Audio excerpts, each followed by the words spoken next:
this is what happened to every forgotten contestant of Hell's Kitchen, starting with Siobhan Allgood from season 7, who decided to switch from cooking to fashion design. On the show, people either loved or hated her. Think of me when they first see my dreads as some dirty hippie girl. No, do not want to see a fucking dread in a spaghetti, because you'll be dreading it, trust me. She often fought with her teammates. You have to stop talking, just work. You think I talk a lot? Yeah, you're not very technical, and I don't see the passion. You know what, Ben? I wouldn't be sitting here if I didn't have fucking passion. So he can go fuck himself. But also showed moments of great creativity. It's ahi tuna on challah bread with San Andreas cheese. There's some grilled pineapple, oranges, and prosciutto.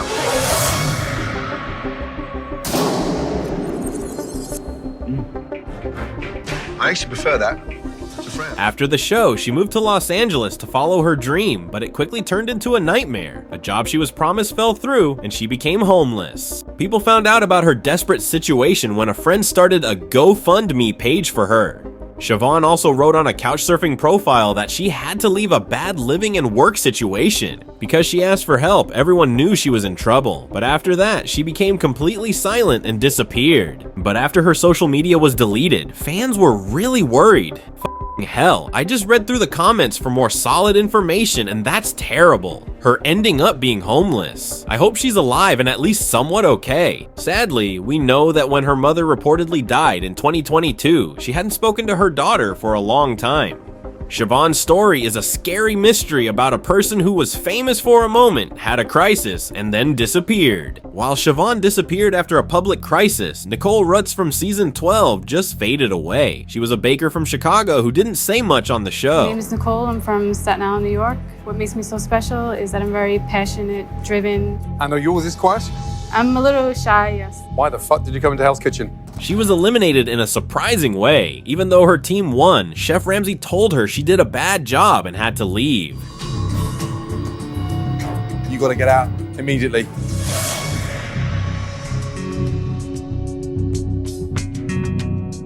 Good night.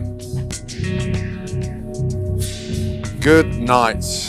The moment Nicole left Hell's Kitchen, she disappeared from public life. She has no social media, there are no news stories about her, and no one knows what she is doing. As one fan noted, she sounds like she got forced to be on the show and wanted to get out of there as fast as possible. Okay. Yeah, I'm okay, Chef. You sure? Yes, Chef. The attitude stinks. If you don't put any effort into it, do me a favor. Take that apron off and fuck off home. Yes, Chef. She is the show's biggest digital ghost. Fans have looked for her for years, but she has left no trace. It's like she didn't even want to be there. Almost like she went on the show because she lost a bet or something. Also, no one that I know of has been able to track her down and share what she's up to now. So many questions.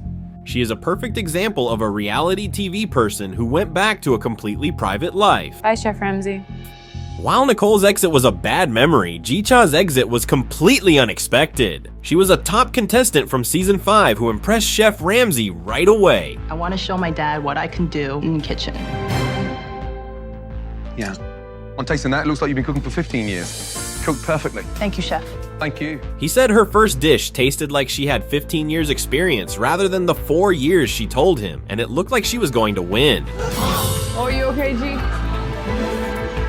But her time on the show ended early because of an unlucky accident. She slipped and hurt her ankle badly. Go ahead and try to get out. I know. I'm in pain. My ankle feels like shit. Keep this on ice for a little bit longer here, okay? I don't know if I could do this dinner service tonight. She was afraid she would slow her team down, so she decided to leave the show. Chef, just wanted to let you know that I hurt my ankle, Chef. Are you all right? I think I'll be okay, but I'd like to go through service and see how I feel, Chef. I'd like you to stay as well. Yes, Chef.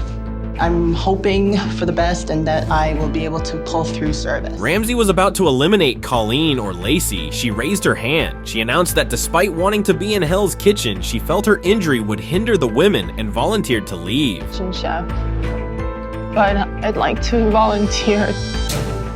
I feel that I'm half a manpower in your kitchen, Chef. Ramsay was so impressed with her that in a rare sign of respect, he let her keep her chef's jacket. As a symbol of courage, pride, because you've done bloody well. Yes, Chef. Thank you, Chef. Because G was so talented and had Ramsey's respect, fans believe she could have won. The producers actually asked her to come back in S6 and later in S7, but she declined both times. But yeah, I believe she could have been Black Jacket material. One fan said, "Her choice to leave a TV career for a private life makes people wonder what she could have achieved." While G's story is about what could have been, Salvatore Coppola's is about someone who disappeared on purpose. And where are you from? Naples, Italy, chef. How long have you been in the US? 21 years. 21 years. Holy crap. How come the accent's so strong? For a woman. He was a fan favorite from season 7, known for his thick Italian accent, funny personality, and love for cooking. Sometimes when I tell you something, you disintegrate. I need you to bounce back. I have not given up on you. Sure. Now fight back. I'll be honest with you. I know that I'm the less experienced guys. I know it. But listen, I don't want to fucking lose tonight. After Hell's Kitchen, he was last seen working at a restaurant owned by another contestant, Jay Santos. That restaurant closed in 2014. As this fan notes, "Off the top of my head, Salvatore, I'm aware that he worked at one of Jay's restaurants until it closed in 2014, but I can't find anything on what he's been up to the past decade. It seems like he'd rather keep his life private, which is fine." And after thorough investigation, one fan found the only tweet by Salvatore, and it dates back to his time in season 7. So it appears that this once popular contestant has completely vanished from the public eye. However, fans recently discovered that he has been busy opening a pizza chain that is now steadily growing. As this fan said, "I always like seeing the bad contestants become successful post-HK. While Salvatore chose to be forgotten, JR from season 3 was simply removed from the show. He is the biggest ghost of Hell's Kitchen." Gnocchi. Wow. I'm excited you had time to make gnocchi. I didn't have time to make it. You can see him in the background of the first episode, but that's it. As this one fan noted on Reddit, "I rewatched season 3 and noticed a 13th chef that was in episode 1, but vanished after the signature dishes. What happened to him? He was never introduced, and you never see him get eliminated." The first instance when we see him is when Gordon is looking at all the portraits. We can see his portrait between Bonnie's and Joanna's portraits. When chefs walk into the building for the first time, we can just barely see him in the background. He was completely cut out of the show. The only thing we have as proof that he existed in the first place are the images you used and that his name is JR, which can be seen at one of the other people's burning picture thing. Don't remember which chef. People have guessed he was removed for different reasons, like leaking information online, but the show has never confirmed why. This makes him a true ghost of the series. Like a fan said, "Something about the JR thing always makes me feel uneasy, and I can't explain it. I think it's just fear of the unknown. It's not like scary or anything, just makes me feel weird." While a contestant being removed is weird, a main staff member disappearing is another mystery. Marianne Salcedo was the original sous chef for the red team for the first 3 seasons. Guys, I need you guys to talk to each other. She was a serious professional who people respected. So impressed. He's serving them again. Alright, pretty much what we did was combined both teams' menus from the other night and we fancied it up.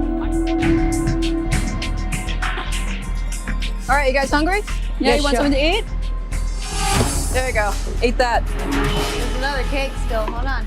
Then in season 4, she was just gone. She was replaced without any explanation, which led to many fan speculations. She hates working for the red team because of their poor skills the red team has been doing in the competition. She's only doing this because Ramsey promised her that he would help set up her own restaurant. I don't think she got her restaurant, and I believe Gordon lied to her, since she is an executive chef at the Merchant Restaurants in NYC. Needless to say, her sudden and unexplained exit is still a mystery for longtime fans of the show.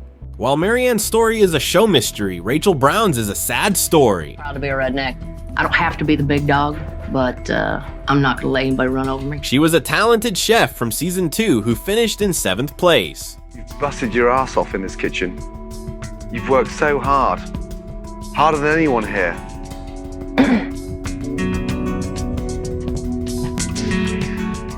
In a very sad moment for the show, about a year after her season, Rachel died by suicide in 2007. Her death was a shock to fans and everyone involved with the show. I find it tough to watch Rachel get beaten down so hard in season 2, knowing how badly she was suffering. To say Hell's Kitchen wasn't the environment for her would be an understatement. Because her death was so sad and sudden, it started a big conversation about the mental stress put on reality TV contestants. So sad. When she committed suicide in 2007, I kept thinking about the moment she said, "That man will not break me," speaking of Ramsey. Then she committed suicide. It broke my heart. This other fan noted, Yeah! Out of everyone, I'll miss you the most. Stop it. You know, it made people ask how shows should take care of the people on them, even after the show is over. While Rachel's death started a discussion about mental health, Polly Gigante's story showed a different danger. It's a 5. Congratulations. I am ecstatic. Thank the Lord. I feel so proud of myself. Yeah. Well done. Thank you, sir. Come on, James.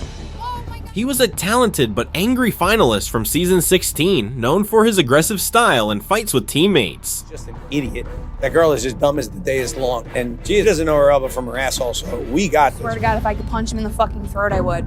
Shortly after his season ended in 2017, he died of an accidental drug overdose at age 36. He might not be a fan's favorite, but the reactions were all the same as this fan said. He may have been an idiot on the show, but this is so sad. His story is a sad reminder of the common problem of drug and alcohol abuse in the stressful restaurant industry. Regardless of how he acted on the show, it was still tragic what happened to him. No one deserves that. So sad he had to go so soon. While Paulie's death showed the stress of the industry, Keith Green's story was a sudden and sad accident. He was a memorable person from season 2, and fans at the time loved him. He was known as K-Grease. Yes, sir. Good man. Let's go. Well, it was an honor for him to recognize the talent in K-Grease. We're just gonna try to kill it. K-Grease should rise to the top. Thanks to He made it to the final 3. Glam, then why would she be so confident and lead us in thinking that she knew what she was doing when she didn't have a damn clue? Maribel. Yes, chef. And fans were really disappointed he didn't win the season. He was solid all season long, but collapsed at the final hurdle. Keith should have won. It's a shame he died, said this other fan. In 2012, at age 35, he tragically drowned. His sudden death was a shocking end for a chef who brought so much energy to the show's early seasons. And while Keith's death was a sudden accident, Jessica Vogel's story showed the problems people deal with in private even when they smile in public. Oh my God. If I could marry an inanimate object, I would marry Henkel knives. I love them. That's me. I'm weird. I love them. She was a contestant from season 12 who was already a good chef. Happy birthday. I just won the challenge for the whole girl team. That, young lady, was an amazing job. It's better than an orgasm. And had a successful career after the show. Sadly, in 2018, she died at age 34 from an illness called colitis. Her family said in her obituary that she was also fighting addiction. She did have a blog on medium.com where she wrote about her struggles with alcohol. In the post she wrote, "I'm weeks away from 34 years old and got told I drink too much and have cirrhosis. Did it stop me from pouring shots of alcohol? Nope." This showed that a chef's hardest problems are often private. Needless to say, fans were devastated by the sad news. Jessica's emotional exit is one of the most unforgettable moments of Hell's Kitchen. I deserve to be here. I know I do. I know I do.